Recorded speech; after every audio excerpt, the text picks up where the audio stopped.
Your support helps us bring you programs you love. Go to wyomingpbs.org, click on Support, and become a sustaining member or an annual member. It's easy and secure. Thank you. Welcome to another season of Capital Outlook on Wyoming PBS. I'm Craig Blumenschein, and we're in our final year here in the Jonah building before the Wyoming Legislature moves back to the Capitol next year. But on Wednesday of this week, Governor Mark Gordon gave his first State of the State address, the fourth in this building, to a joint session of the Wyoming Legislature, and will reflect with the leadership of the Wyoming Legislature. Senator Drew Perkins, he's the Senate President, and House Speaker Steve Harshman, as well as the minority leadership, floor leaders Senator Chris Rothfuss and Representative Cathy Connolly. We'll also have a Capital Outlook profile, our visit with Dr. Eric Barlow. He's the House Majority Floor Leader. And we'll end today by discussing health care with Senator Fred Baldwin. He's a physician's assistant and lends a unique perspective to this big problem for Wyoming and the nation. Capital Outlook starts now.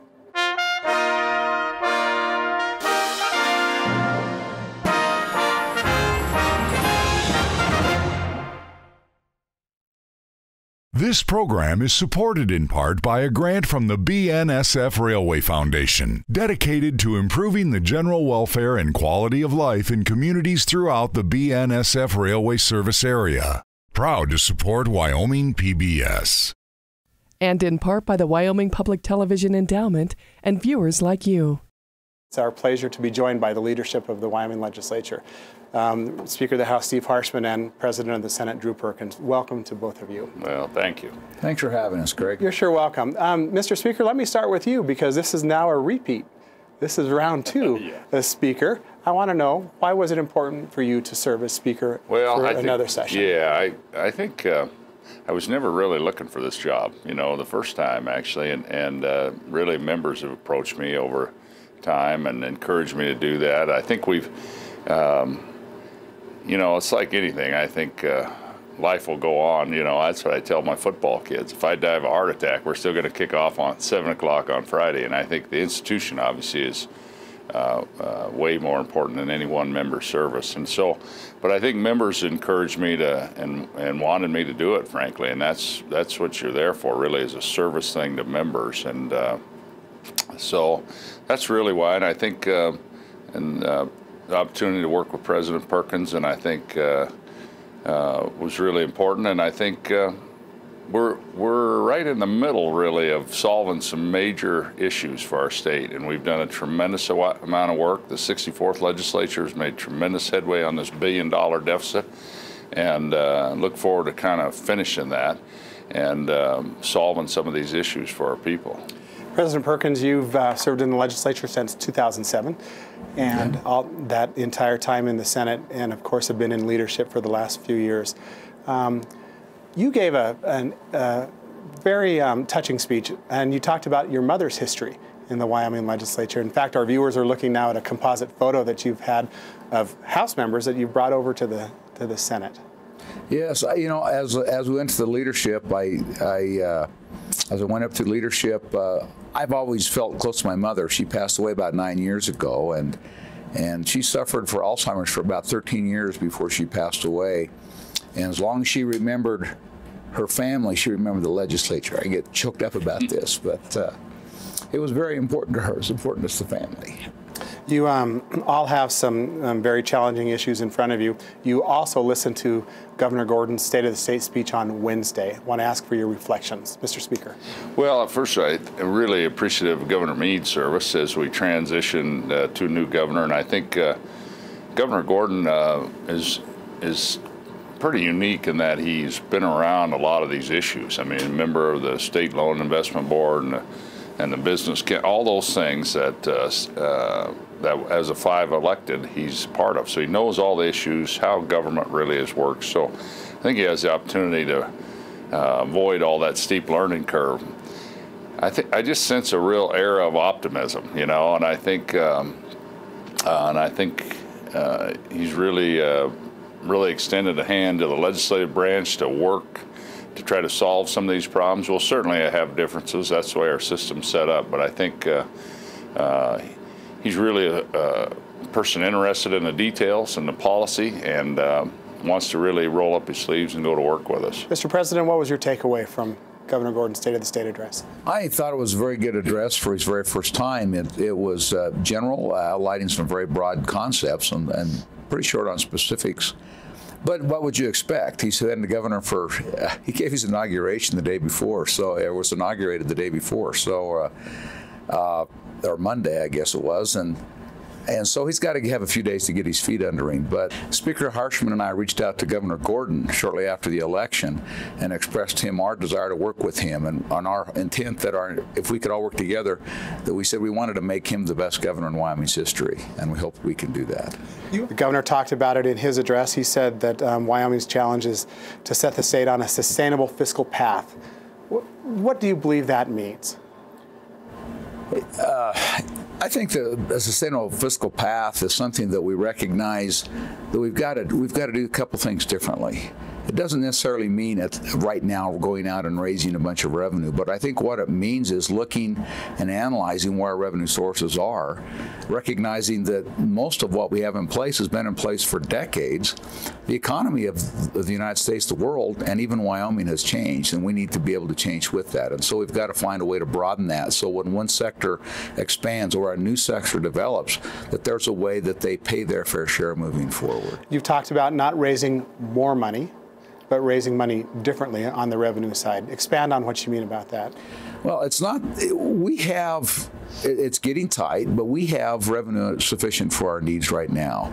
But going forward, for example, economic development, if we don't change our tax structure as we develop new industries here, there's not a mechanism that will capture the taxes on them, particularly if they're services. You look at blockchain, you look at financial service, you look at the things that we're trying to grow in Wyoming. If we don't somehow change our tax structure so that they pay a fair share, we'll just continue to rely upon minerals, which we're trying to diversify from. What are your thoughts on the state's need today in this session relative to revenue? Well, I think state spending over the last dozen years has averaged about 3% below inflation. So we've cut $400 million from the budget, smallest budget in 10 years, fewest state employees in 10 years. So we've trimmed and trimmed and cut and cut. And so it's important for people to know that. The other piece is we rely on our investment income. Our forefathers put the Permanent Mineral Trust Fund, the Common School Account. Those are constitutionally protected funds. The workers' comp, the Hathaway. Those are all generating revenue. It's really unique for Wyoming, and so that's an important piece of our revenue stream. But sometimes you hear people say, "Oh, you got $20 billion in the bank, just use that." Those are constitutionally protected dollars that we just don't have in the bank that you can access. But I think we're getting close to where our revenue is meeting our expenditures on the general fund side. President Perkins, I think, said it well. The world has changed. 50 years ago, Wyoming didn't have the interstate commerce and the online commerce like we do now. And so other states have gone through this too. It's not unique to us. South Dakota, Texas, other states. There's 7 that don't have a personal income tax. We're going to continue to be one of those 7. I mean, nobody's talking about any of that. But how do we diversify, modernize what we do have? And I think the president said it well. And I think these aren't big giant steps. It's going to be these small kind of incremental smart things that make a difference over a long time, and I think pass the common sense test. Regarding property tax, I think it's probably a tougher sell. Those bills pass through joint revenue. And as our Constitution says, those all begin in the people's house. So we will take those up in the House and debate them and see how they move forward. But I think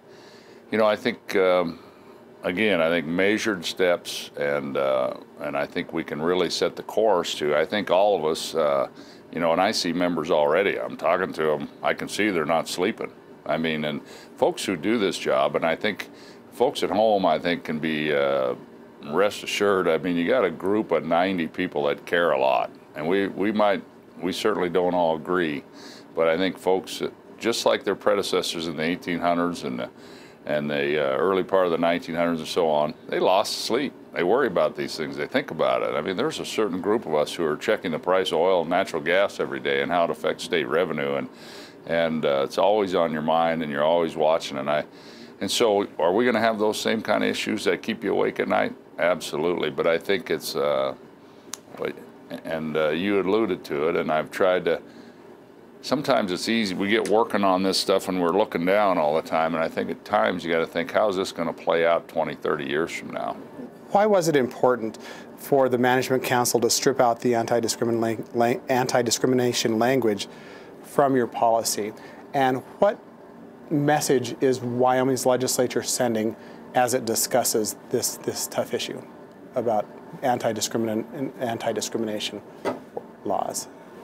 I think, all these issues are, first of all, I think President Bebout ran an exceptional meeting, and I thought the process really worked well, and he did a great job running the meeting. I think on the issue, I think President Perkins, said it well at the meeting. Article 1, Section 1 of our Wyoming Constitution, all members of the human race are equal and are guaranteed these God-given rights. And I think for us as Management Council to put in things that are not in any law or those kind of things, as you start setting up groups and you leave certain groups out, and where does it all?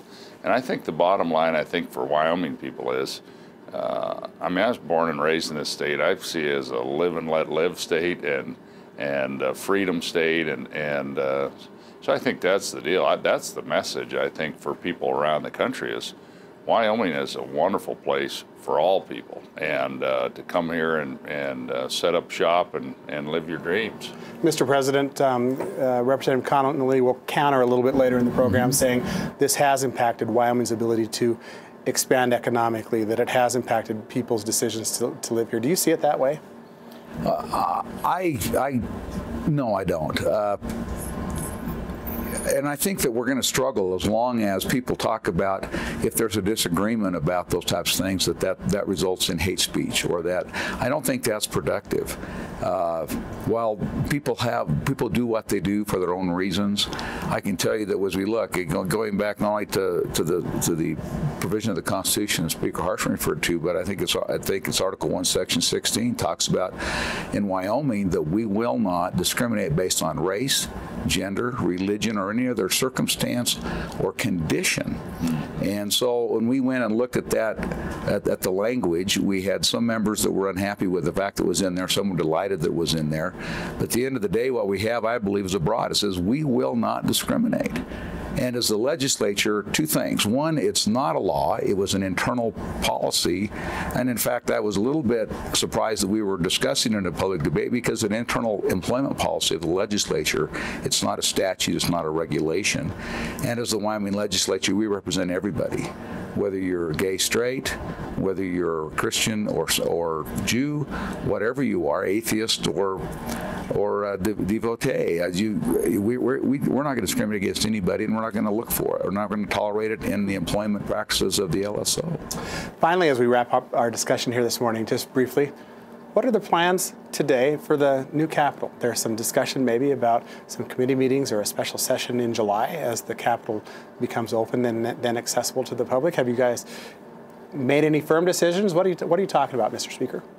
Well, I think, first of all, the capital project, so folks know, was something we've been saving for many, many, many years. And it needed to be done at some point. And so there's really 5 projects in this. And a big part of that is the capital restoration and really the securing of the foundation and all those modernization of the systems.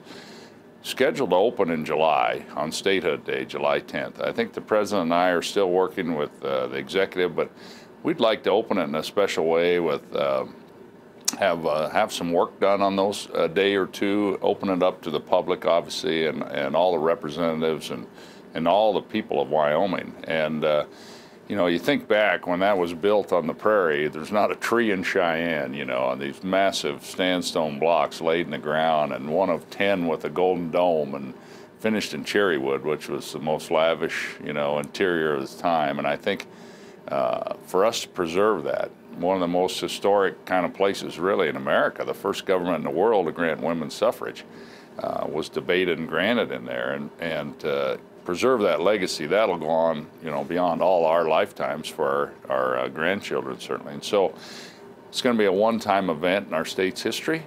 And, you know, we're not going to overdo it and spend a bunch of money or do any of that, but we want to do it in an appropriate Wyoming way to really recognize and honor our history, but also, you know, look out to the future. Mr. President, you're probably ready to move like many other folks are here in the legislature back to the Capitol.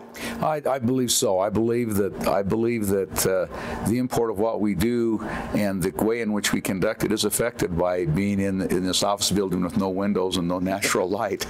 But it's a special thing. It's been, to quote Senator Bebout, who's been driving that bus for a long time, it's going to be on time and on budget. We've taken a Capitol that really, it's a minor miracle that it hasn't been damaged in a significant way because of the age and the foundational issues, structural issues that were there, and we're going to have it back, and it's going to be good for another 75, 80, 100 years before they have to do anything major to it again. I just noted the other day I received an email from our LSO office that they were restoring the old Supreme Court chamber, which is where the amendment to the Constitution to give women the right to vote was signed. That's now making it, it's going to be on one of the places to do for women's tour groups. That message is already out. So there are people who are looking to that and looking to Wyoming as an equality state, and even back to a previous discussion, I think we still are, and we're going to always try to be. We look forward to our discussions each week. Thank you both for making your time available to us, and we'll continue visiting with you next week here on Capitol Outlook. Yeah, well, thank you. Thank you, Craig. We'll now turn to the minority view of what was heard earlier this week as Governor Gordon gave his State of the State address. Minority Floor Leader Chris Rothfuss and Minority Floor Leader of the House, Representative Cathy Connolly. That's next on Capitol Outlook. Stay tuned.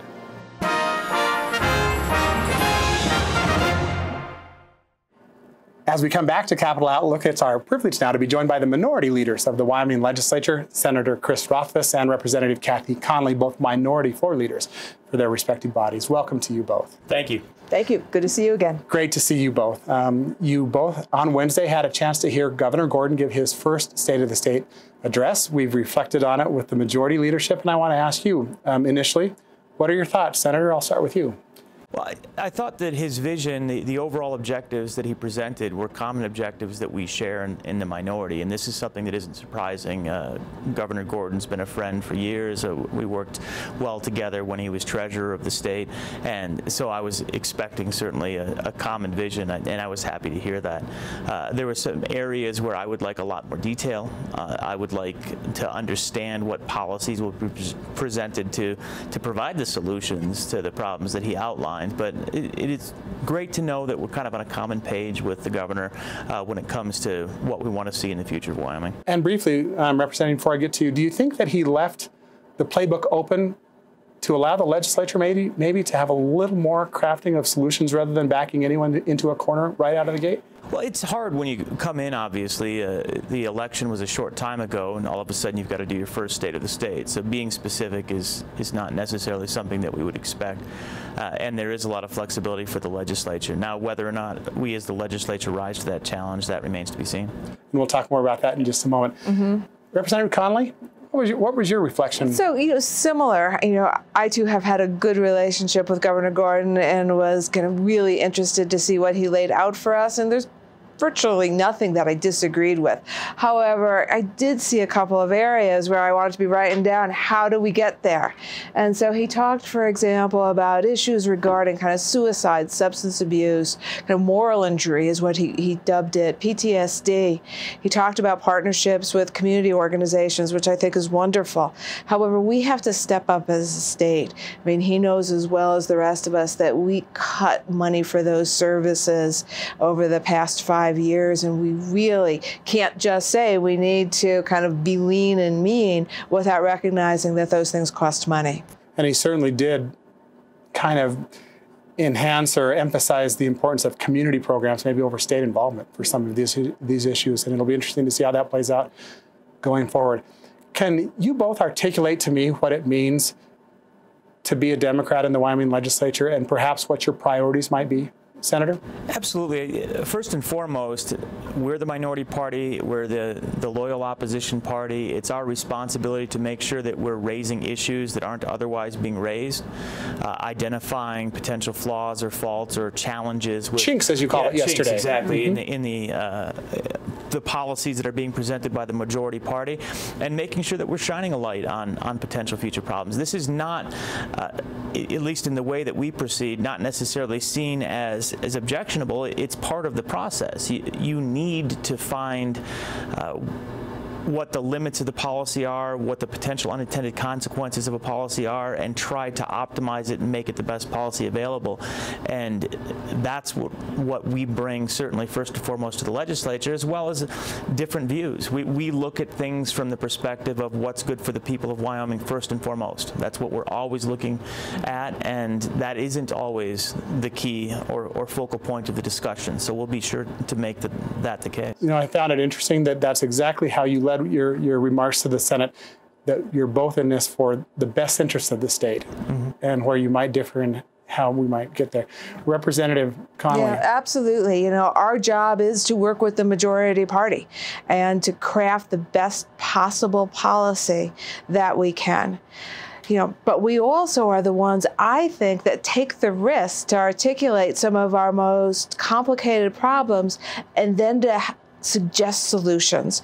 And at the very least, what we're doing is we're putting those ideas out there, or we're articulating what those problems are, because sometimes it's easy to not say them, to not talk about them. We might talk about the need for diversification. And you spoke about that on the floor of the House yesterday. I did. And I talked about kind of risk and reward and about vision and about the rewards that come from actually implementing that vision. You know, whether it be about an anti-discrimination statute, right, which would protect our LGBT kind of especially kids in the state, and then attracting and keeping businesses in the state that kind of need and are kind of demand. Let me quote to our viewers what was referenced by your speech, if I could. You said that that Wyoming will not be attracting the cutting edge businesses envisioned by ENDOW, the Economic Diversification Effort Initiative. That we are losing our youth, not just the gay ones, but their friends and their family who don't want to stay in a place where their friends and loved ones live in fear. Is that more than anecdotal stories, Representative? Are there statistics? Do we understand the impact of not having non-discrimination legislation in place? We have heard from an ENDOW committee of young millennials, business people, what is it that they need and want in order to set up their businesses here, and it was their #1 priority. Their number one priority. You know, they didn't talk about roads, bridges, broadband. That was their #1 priority. They did talk about those things, but that was their #1 priority. They don't want to be Googling Wyoming and, you know, being associated with the murder of Matthew Shepard and seeing that the state hasn't done anything about it. You know, it's just click on to the next state. We visited with the leadership, the majority leadership, just a moment ago about this issue and the decision of Management Council to remove some protections from the staff that they manage. Both of you have commented publicly about that action. Articulate your thoughts about that. Well, first and foremost, it's a statement. When you have the opportunity in our own house, so to speak, when we're looking at working with our employees, the folks that work in the legislature, and putting forward an employment non-discrimination and sexual harassment policy, that's a statement that we can make about what we value as the legislature's management council. And we did. We put in place protections for sexual orientation and gender identity. That was implemented, and then there was an uproar. There was objections to us putting that in, so that the folks that want to be able to discriminate based on those characteristics came in and said, we don't like your non-discrimination policy because it doesn't let us properly discriminate, and we backed down on a 7-6 vote. We said, okay, we're sorry, we'll change that policy, and we'll go with whatever the minimum policy that the federal government requires as our new our new sexual harassment and discrimination policy. And it's just unacceptable. It's more than the policy. The message that we pass that policy, I think, is what matters to the people. The House might consider this issue again this session. Is that accurate? Well, I think the entire body. I mean, we will have a bill drafted that kind of adds the language of sexual orientation and gender identity to our state statutes. We'll also bring it back as a management council policy. I want to talk to you about the election. Senator Rothfuss, it might surprise some, because it surprised me that you're in the minority, yet in favor of an open primary. Why is that? So the open primary legislation I have, it's an open ranked choice top 2 election system, which sounds a little bit long, but it does what Maine did and what California and the state of Washington did to try to make sure that their election process was choosing the candidate that's most representative of the people that are voting. And that's what happens when you bring those 2 processes together. We have a system in Wyoming, the first past the post system, which comes up with anomalies all the time, where just because of the number of people that ran in the primary, you end up with a candidate that might not be the most favored. An open primary allows everyone to vote in every election that matters to them. That's a central core of democracy. That's what we want. And then the ideal outcome for a democratic process is to elect that individual that's most representative of the constituents. So the reality is, in a lot of districts in Wyoming, they're 80% Republican, and if we want to continue to insist that we have a Democrat there to then lose on an 80-20 vote to the Republican, that's something we can do. Or we can try and make sure that there's a robust competition among candidates in the end, where the Democrats might favor one candidate over the other, representing the entirety of the district. What I thought about in this scenario was, would have Mary Throne had a voice in the general election? And I think the answer is likely no. Actually, when you do the math, the answer is maybe.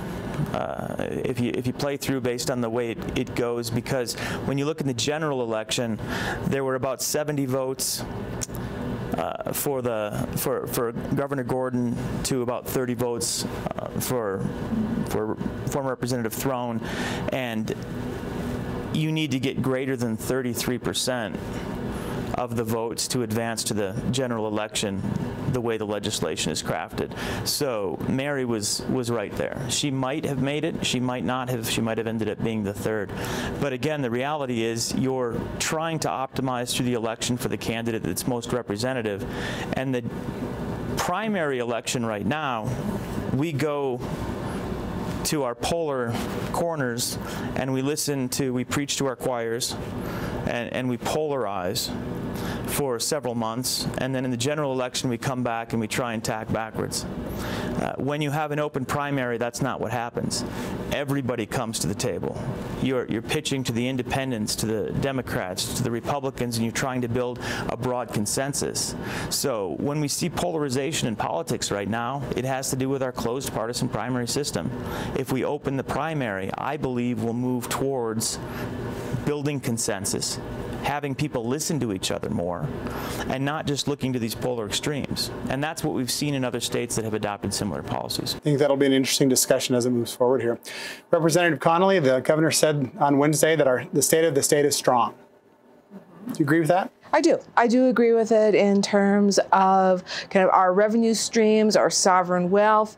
I mean, all of those kinds of things, our K-12 education system, a support for a kind of a land grant flagship university, the Hathaway Scholarship, all of those elements are things that I think each and every one of us can be proud of. But I think, as I said in my opening remarks, even though we have each of those things, there is more that we can do and do it better. And that's, and you asked originally about the minority party, and I think that too is our job, that instead of just kind of sitting back or pounding ourselves on the chest and saying, look at how great we are, is saying, okay, but let's go and kind of peel off the layer and see what we can do better. One of the things I talked about was early childhood education. We're at kind of the bottom of the barrel in terms of support and kind of access to choice regarding early childhood education. We can do better in that regard, even though we have a spectacular K-12 system. State, the governor, the speaker, the president, all have echoed the need to have stabilized funding relative to Wyoming's revenue stream, as has their predecessors. You said that you'll have the best legislature ever if you can manage that. But what is your tact? Where is it that you're trying to go relative to having Wyoming get out of its boom and bust cycle? What are your priorities? Well, I think the first thing is we have to be able to have real discussions, and we can't keep saying that we want better government, we want more programs, we want to help more people, we want to do it for less money. And just to interject, we can become more efficient. Right. We can become more efficient, and that's true. But the idea that efficiencies will solve our budget shortfall, we were talking in the millions today about how much we can save through efficiency. And when we're talking about shortfalls, we're talking about hundreds of millions. And those two are never going to come together, but they're always talking points that are next to each other as if it will somehow solve. The reality is there is no way we will meet our long-term educational revenue needs without diversifying our revenue in a way that generates more revenue, not just spreading it around to different areas. And can I just interject here? Yeah, that we years ago instituted kind of massive cuts. I mean, it was called the penny plan, which sounds like, oh, that's going to be nothing. But the reality is we are down to the bone. So even though there's talk about efficiencies and maybe we can find a nickel or dime here and there, the reality is we scraped so much money from state budgets over the past 5 years that we now have to rectify the mistakes of cutting too much. If there were efficiencies to be found, they were already found in those agencies, given those kind of massive cuts that had. As always, we could visit with you both for a long time, and we'll get a chance to visit again. Thank you so much for joining us today on Capital Outlook. Thanks for having us. Thank you. Always fun. Yep. We're going to continue our tradition. We've profiled both of you in past sessions in our Capital Outlook profiles, and we're going to continue that tradition today. We're going to visit with Representative Dr. Eric Barlow on his ranch almost in the middle of nowhere. Stay tuned.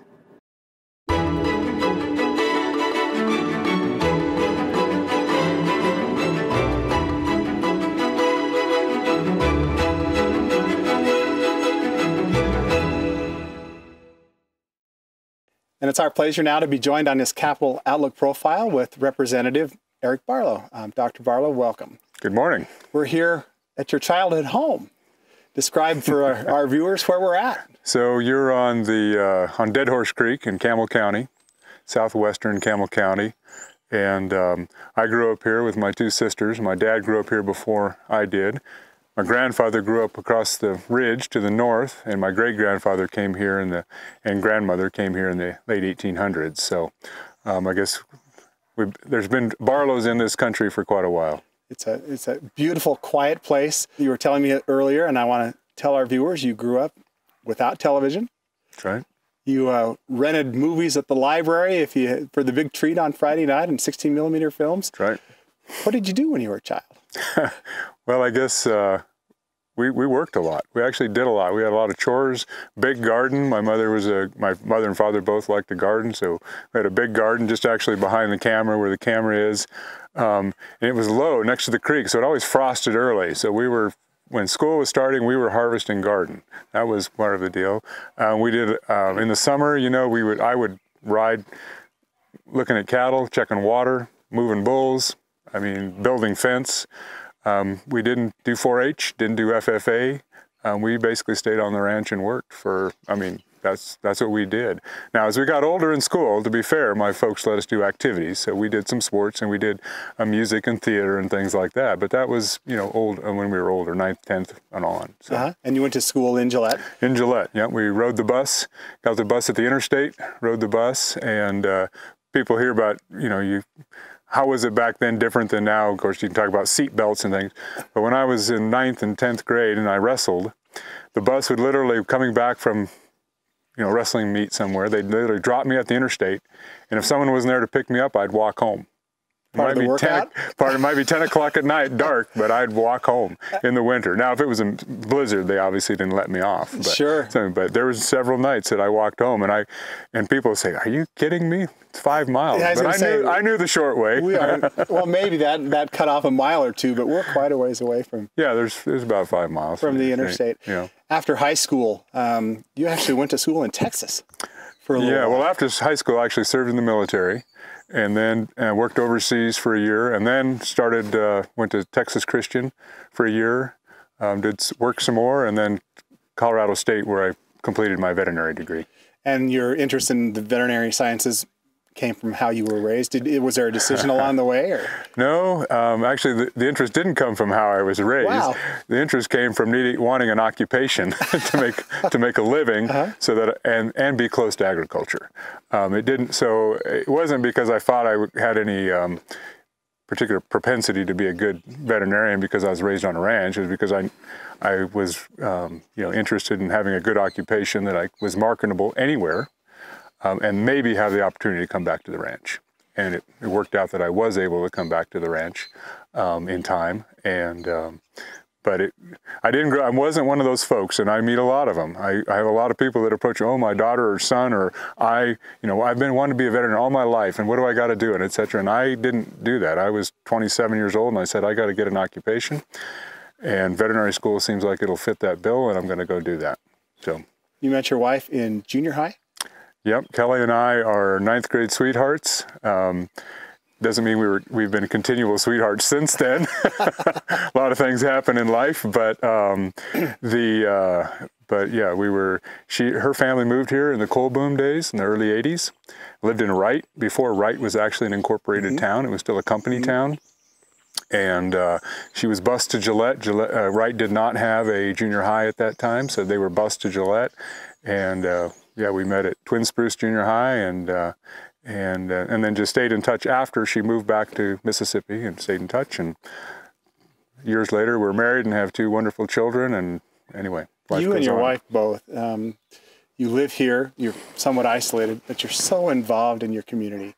You serve obviously in the legislature. Your wife is actively involved in Gillette. Why community service? Why has that become so important to you? I guess maybe it was the way we were both raised. And certainly in our community and with our children. And I guess probably for us as a couple, and it started with our children. We want our children to understand and value the things that are in our community, whether it's the educational opportunities, which, by the way, we mostly homeschooled our children, which is another, I guess, maybe unique characteristic for 20 years ago. It's not maybe it's quite more common now, but 20 years ago it wasn't as common. But we just wanted our children to have that public service aspect in their lives. So we would volunteer at the soup kitchen. We're still volunteering. Our kids are gone. We're still volunteering. College education has been very important to us. My wife has an education degree and a master's in special ed with my veterinary degree. So education is important. So we're quite involved in the community college. Gillette campus, or Gillette College here, is a tremendously successful and well-supported community program. Certainly a part of the Sheridan College district, but and she's on the foundation board for that. And there's just lots of opportunities to, I guess, be a part of your community and make it a better community for other folks. And that's where we tend to put our time and energy and our finances when we can. And you've landed in the legislature. You first began serving in 2013 and have won now re-election. Why did you want to become a member of the Wyoming legislature? I guess everybody has a different journey. My journey is probably 25 years to the time before I made the decision to run. First, I was an activist, meaning I had a problem and I was going to fix my problem. And it was about property rights. Oil and gas property rights. You can remember the DM&E Railroad days, in Weston County, Southern Campbell, Weston County. So it was about property rights. I cared about that, and I was going to fix something. I mean, I was impassioned, and this is in the mid-90s. I was just coming back to Wyoming, late 90s, coming back to Wyoming, practicing veterinary medicine in Newcastle, and learning about these issues, and saying, I'm going to fix this. So that was an activist, and then I started understanding through neighbors and friends and folks that are also involved that there's bigger things than your one issue. So I became an advocate. Property rights isn't just my property rights, but it's a bigger issue.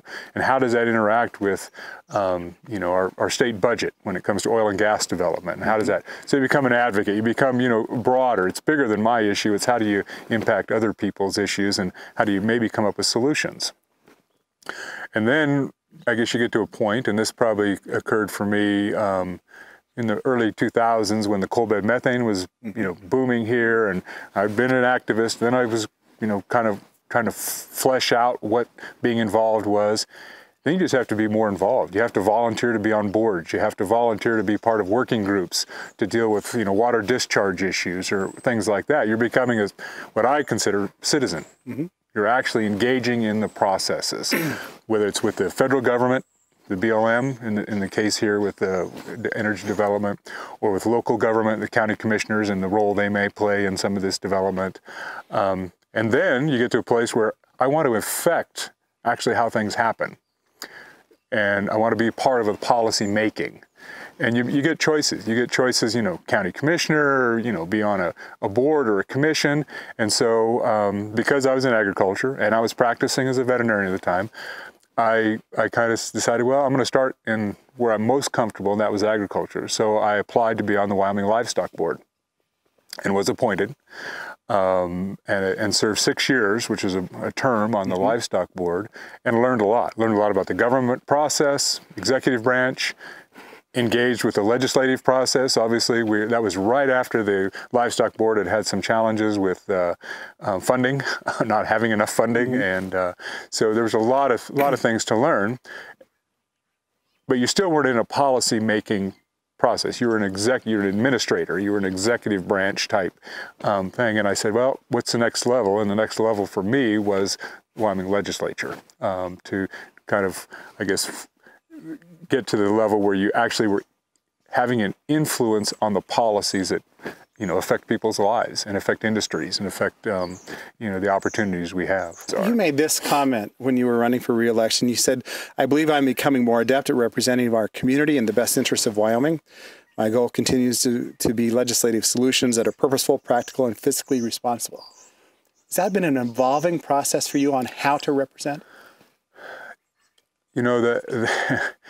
For me, actually, probably the biggest challenge is I really do want to represent my constituency. I didn't come in, that doesn't say it, but I didn't come in with an agenda. Now, clearly, previous to my running, I'd had agendas, but I didn't come in with an agenda. I didn't say, I'm going to fix this problem. What I came in and says is, there are problems. I want to listen to what my constituency in the state of Wyoming, what the challenges are, and try to come up with ways that actually get to the issue, actually make a difference in not just the problem, but provide more of a solution longer term for people. And that's where, can it be challenging? Yes, but that's the rewarding part, is when you can get there. Complete this sentence for me. Go. What I worry most about for Wyoming is? What I worry most about for Wyoming. I've got to complete it. I can't just repeat it. I had the easy part of this. You had the easy part? I don't know that I worry about anything for Wyoming. I think we have some challenges, and we can talk about those, whether it's our reliance on energy for revenues. I think we have challenges. But as far as a worry, I don't think we have a worry that's unique to Wyoming. Now, are we seeing evidence elsewhere that we're getting, let's say, polarized in our political discourse and things like that? But I don't think we're unique in Wyoming to that. Sure. Does that make sense? Absolutely. So I guess I don't worry for Wyoming. I think as long as citizens continue to step up and be involved and care about what's not only happening in their community, in the state, but most importantly within their families. And, I think we have great opportunities. Back to your life here on this beautiful ranch, on this beautiful day. We picked a great day. Perfect. To be here. It is a perfect day. You're slowing down with your veterinary practice. You still have this beautiful ranch. Is this ranch your hobby? Oh, now, whoa, wait a minute. No? No. No. What are your hobbies? Well, I don't know that I have any hobbies, but the ranch is certainly not a hobby. Yeah, it's a lot of work, I'm sure. But you we have must plenty enjoy to do. No, I think we do enjoy it. Kelly and I, we do enjoy it, and our kids are, they're beginning their professional careers and moving on and doing their thing. So it's a little quieter than it used to be. The veterinary practice, I had a very, fruitful and enjoyable veterinary practice for 20 years. I did cattle and sheep. If you didn't eat them, I didn't treat them. That was my little motto. That was my niche, if you will. and I quit. I mean, I'm not retired because that would mean I didn't have to work and I'd saved enough money. And so I just stopped that for a variety of reasons. One is because the legislature is taking more time. Two is with my children gone, I had less flexibility with having someone here to do things. And third, I'm just at a point where I don't need to be as busy and gone as much as the veterinary practice requires. And it's a physically demanding practice. Yeah. It is a demanding practice, and you're on the road a lot. And because I was a rural practitioner, I traveled. I didn't have a clinic. I went to ranches, in 13 different counties. Dr. Eric Barlow, it's a pleasure for us to be here, and we appreciate your allowing us and being such gracious hosts. We look forward to visiting with you more during the session. Thanks so much Thanks for your time, Craig.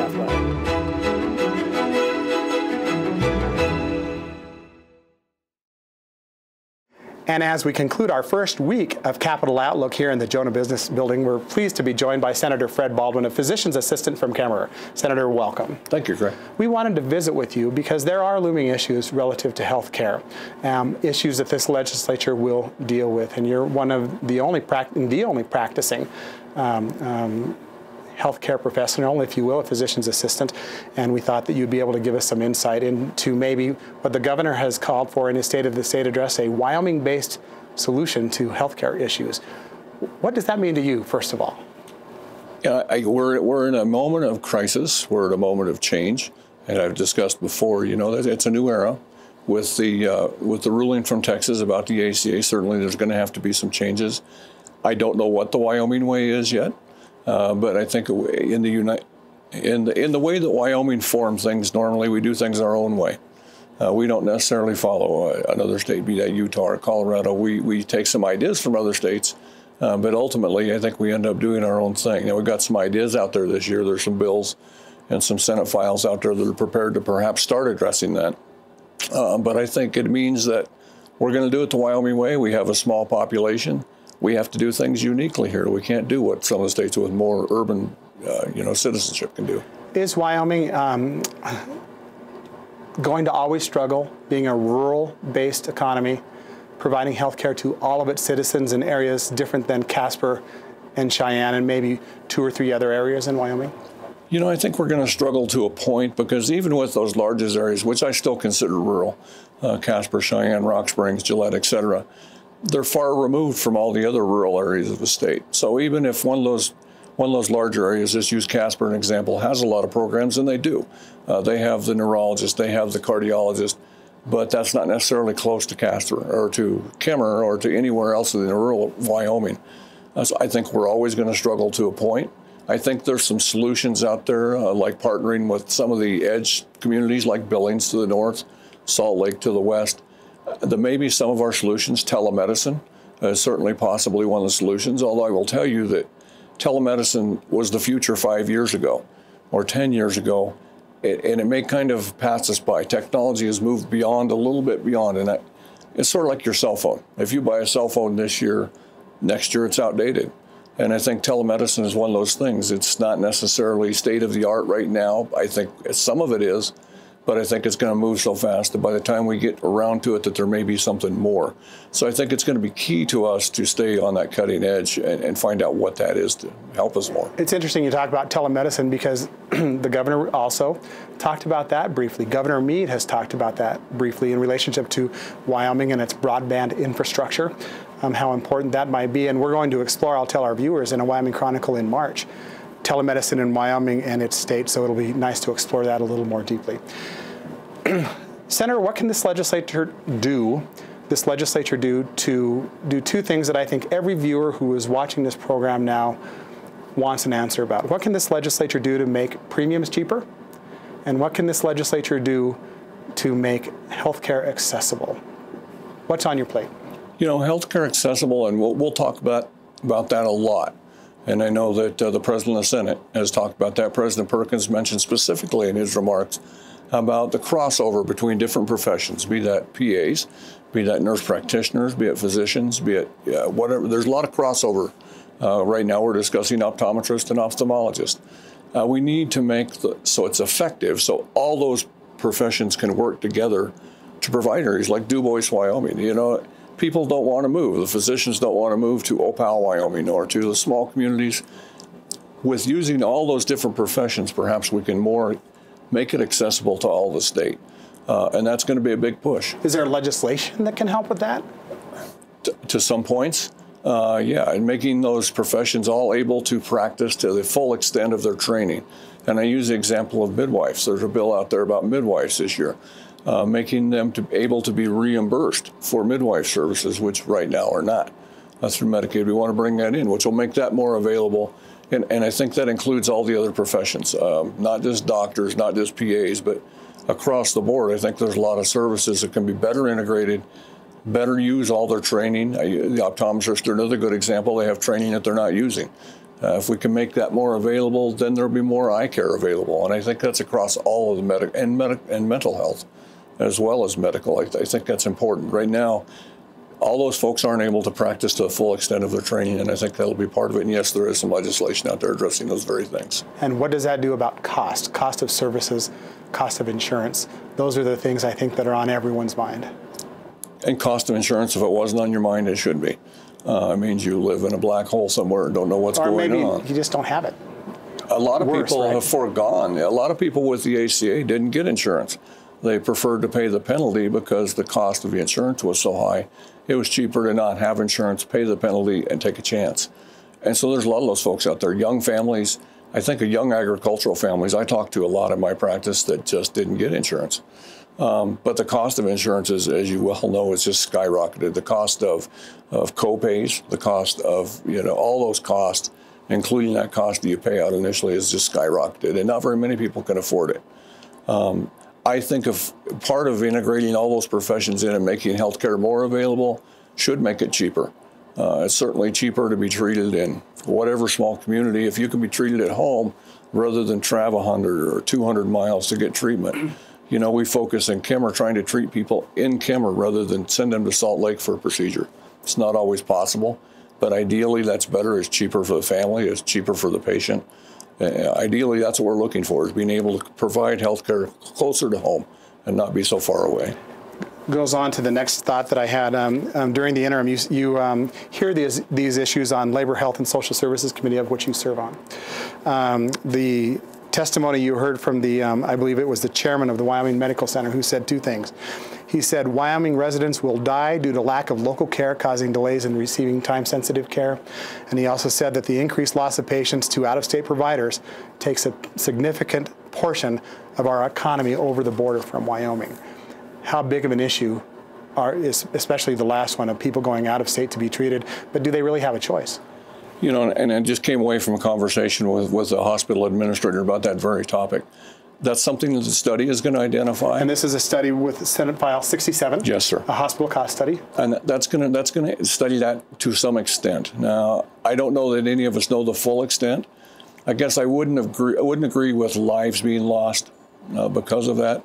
I think there's some delays in care. And again, I would use cardiology as an example, but telehealth is part of the answer. If we can hook up in a remote clinic somewhere in Wyoming to a cardiologist, whoever is seeing that patient in that emergency room in that clinic can hook up via telehealth and can get advice. We heard yesterday about neurologists from Casper talking with folks in Riverton, in Rock Springs, in Rollins, wherever. You may not necessarily have a neurologist in Rollins, but if you can have a connection via telehealth, certainly with stroke patients, for instance, they can make a huge difference. So telehealth is part of the answer. But I don't necessarily think that right now that we're losing any lives, but I think we're having some delays in care, maybe without lost lives, maybe some loss of quality of life because of the delay. I think the border communities, Billings, Salt Lake, Denver, and the areas of Wyoming that correspond with that probably see more than anyone else. There certainly is a loss. There's no question about it, because there's always that perception that the grass is greener on the other side of the hill. So even if we had, a cardiologist in Saratoga, Wyoming, people may still go to Denver, Colorado, because it's a bigger place. That's where the smarter people are. Two other issues that I want to visit with you about. Wyoming is getting older. And as the director of the Department of Health, Director Forsland, has said often, it's going to cost Wyoming because we're aging. How concerned are you about the impact on the state's budget in the short term and the long term, because Wyoming's getting older and longer term care is getting expensive and is unplanned for by many families? That's going to be a huge problem. We've made some small steps. We've looked at it, but I don't think anyone takes it serious enough that we haven't. It's going to take big steps in the next 5, perhaps 10 years. You know, Medicaid takes up almost a third of the Wyoming budget right now. Most nursing home patients are and I hate the term nursing care. Sure. The long-term care centers are Medicaid. That's the only way you can afford it. Can it's this so legislature expensive. do more to keep Wyoming residents at home? Absolutely. But it's a long-term thing, and it's not something that's going to be a quick fix. Lastly today, Senator, you have been selected to, have been appointed to an opioid fellowship program. Your committee also has heard and is promulgating legislation relative to the opioid crisis. How big of a crisis, if you will, is that in Wyoming from your perspective? I think it's an overwhelming crisis. I think it's improved. I don't think we're as bad as we were 4 years ago or 5 years ago. But I will tell you that we haven't improved as much as we need to. There's still people dying from opioid overdose in Wyoming that shouldn't be dying. Now, today we passed one of those bills. Well, we got to pass first reading on the Senate floor to make Narcan available to reverse opioid overdoses. But I'll be honest with you, I had hoped as a medical provider that none of these things would ever need to be legislated. However, there's still huge prescriptions, inappropriate prescriptions being given out, not just in Wyoming, and not as many, of course, because we don't have the population, but per capita, there's more than need to be, more than should be, and there's more deaths than should be happening. You've gotten introspective yourself in how you prescribe. You know, since we started talking about the opioid crisis and people dying, I look at my own, and it's something a little bit simpler perhaps, but things like cough medicine that contain codeine, which is an opioid derivative.